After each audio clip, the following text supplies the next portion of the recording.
Tissue culture technology has found wide application in the field of cell biology.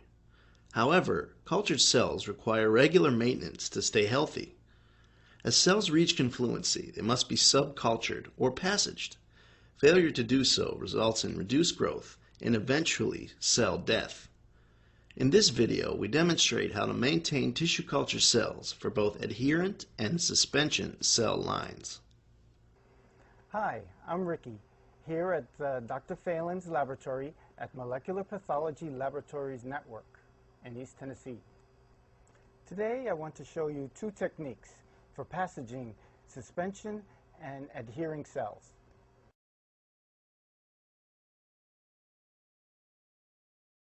To passage a plate of cells, we will want to start with a primary culture grown to confluency in a 60 mm Petri dish or a 25 cm squared tissue culture flask containing 5 ml tissue culture medium. We start by removing all of the medium from the primary culture with a sterile pipette. Then we wash the adhering cell monolayer once or twice with a small volume of 37 degrees Celsius HBSS without calcium and magnesium to remove any residual fetal bovine serum that may inhibit the action of the trypsin enzyme that we'll add in the next step.